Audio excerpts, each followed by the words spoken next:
प्रिय अंचलवासियों, हमारे शास्त्रों में कहा गया है, शैले शैले न माणिक्यम मौक्तिकम न गजे गजे, साधो न ही सर्वत्र चंदनम न वने वने। अर्थात हर पर्वत पर माणिक्य नहीं मिलता, हर हाथी के पास गजमुक्ता नहीं होती, हर वन में चंदन नहीं होता है और हर जगह सच्चे साधु नहीं मिलते हैं। इसी तरह साथी सचमुच पर्वतों के अनमोल माणिक्य हैं। वे ज्ञान और धैर्य के मुक्ता मोती हैं। उनकी चाल में गंभीरता है, उनके स्वभाव में करुणा है और उनके जीवन में साधुता झलकती है।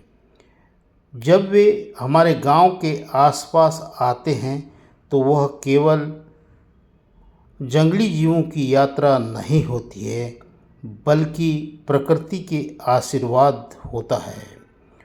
उनका विशालकाय शरीर सचमुच में पर्वतों का माणिक्य है।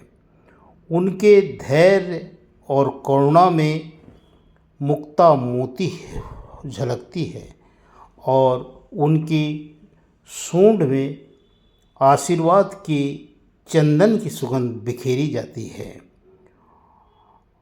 वे एक सच्चे साधु के रूप में आपके खेत खलिहान और रिहायशी क्षेत्र में आते हैं।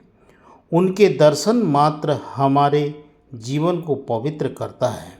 वे लोकमान्य और प्रकृतिमान्य प्रकृति की कृतियाँ हैं, साथ ही नीति शास्त्र के एक उदाहरण हैं। यदि हम उनके लिए भोजन और जल की व्यवस्था करेंगे तो बदले में प्रकृति पुत्र होने के कारण, उनकी सेवा करने के कारण प्रकृति साक्षात हमें अन्न जल शांति और सुख संपन्नता प्रदान करेगी। इसलिए भाइयों और बहनों, हाथियों को शत्रु न मानकर उन्हें नफरत के भाव से न देखें।